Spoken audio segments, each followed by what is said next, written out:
Welcome back. With less than 3 weeks to go to the start of the F1 season in Austria, we're considering the form from testing of the top 4 teams from last year and how much they can carry through into the first few races of the 2020 season. I'm doing that with the help of Karun, with Craig and with Johnny Herbert. Yeah, if we think about it, Johnny, last champions in 2007. It's been a long, long drought now for Ferrari, obviously with the news of Sebastian Vettel leaving at the end of the year.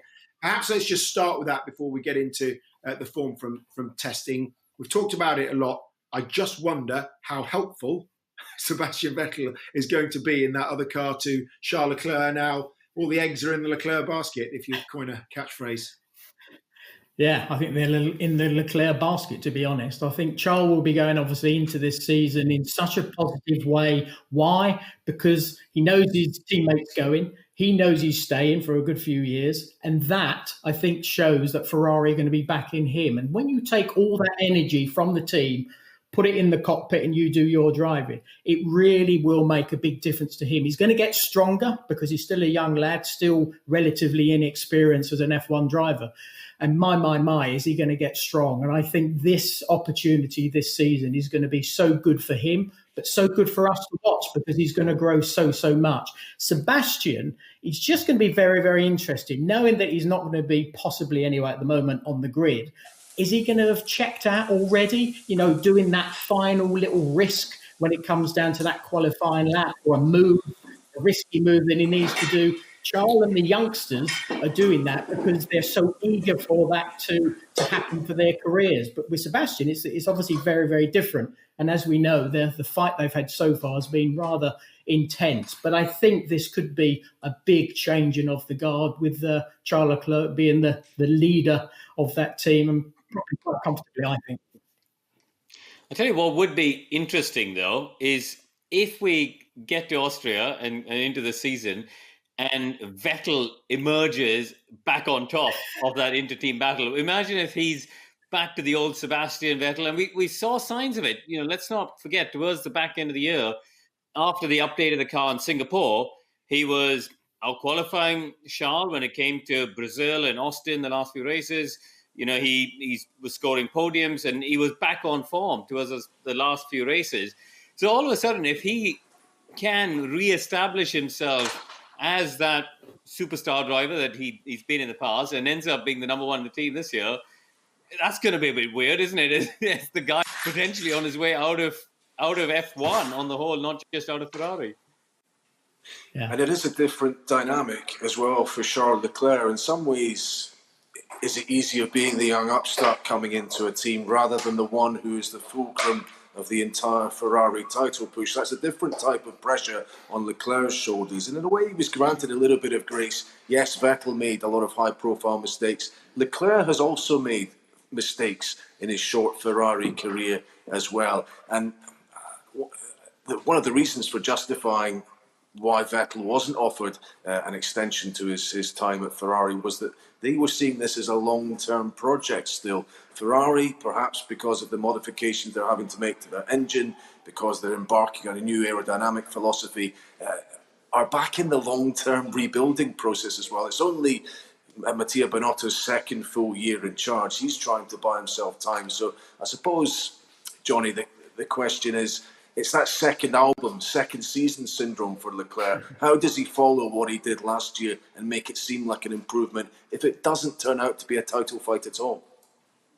Well, with all the drivers that I've seen over the years, young drivers coming in, Mika Hakkinen being one of those when we were together at Lotus, it was how they grew as the years went on, as the seasons went on, the move to a sort of a bigger team when he went from Lotus to McLaren. There was a massive jump in his performance. And you mentioned about Charles Leclerc having those mistakes. There was all this chat with Max Verstappen being the madman and Jacques Villeneuve saying it's crazy, we've got this youngster on the grid. But he's learned in a very short space of time not to put himself in the scenario that he was putting himself in. And I think Charles will be exactly the same as Max. And you're right, it's the long term. And the thing is with these young lads that we have nowadays, they seem to absorb all this pressure, for one, but all the information around them that the team has given them, and then apply it to the race car at such a young age. So I think the way Ferrari have made that decision is just only going to benefit them, but also Charles Leclerc, and probably more importantly, us as fans watching. But reflecting on last year, when you consider the success and the might of Mercedes, 15 wins out of 21, the first win for Ferrari was in Spa. They then had the aero breakthrough in Singapore, then 6 poles on the spin and 3 victories. But then the fuel flow technical directive came out in Austin, and all of a sudden the pace dropped off. Now, as we understand it, there's going to be a new power unit in for Austria, which could be worth a couple of tenths, 15 bhp, if we're to believe what we're hearing. But the early wind tunnel stuff, and certainly evidence from testing, was that car is not going to be as competitive as the Red Bulls. Time will tell, but Karun, again, I think that was the takeaway, wasn't it, from Barcelona? Yeah, I think so. And, speaking to people at Ferrari as well as Red Bull, as I have over the last few weeks, the indications certainly were that the pecking order was Mercedes, Red Bull, then Ferrari. And in fact, a decent gap between Ferrari and Red Bull. Now, listen, we all know from last year that testing doesn't indicate everything, but it seemed pretty conclusive from the long runs and the information that the teams extrapolated across all those 6 days. So, yeah, they're on the back foot, but they've got to now deal with it because they've got this car for the next 2 seasons, effectively, this year and next. So they've got to find a way to dig themselves out of this hole and at least get to a stage where they're winning races again. This is Ferrari. This is the biggest team on the grid with the biggest budget, 2 top-line drivers. Yes, they're going to have Carlos next year with his car, who hasn't even won a race, but he is a very good driver. There is no excuse for them not to be at least winning races, and I think that's the minimum they really would want.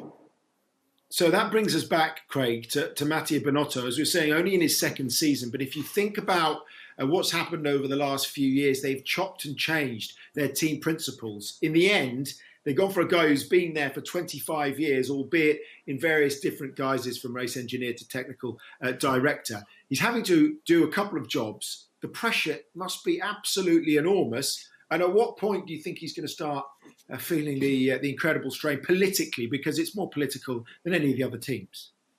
Yes, and when you hear Jean Todt weighing in on the Ferrari situation and talking about Vettel having not been provided with a car which would have enabled them to win the championship at Ferrari, you hear people still picking holes in the general organisation at Maranello, which is being dependent. I mean, they took the Italian route. They became even more than they usually are, the Italian national team, if you like, with Binotto, although he's a Swiss, has been with that team man and boy, so very much part of the internal processes there. I mean, he's, as we've said, tried to buy himself a little bit of time by saying it's a long-term rebuilding project at the team, but time is just what you don't get at Ferrari. However, at least they can, I suppose, in a sense, having given up the rules deferment until 2022. We know we'll have the same cars next year as we will this year.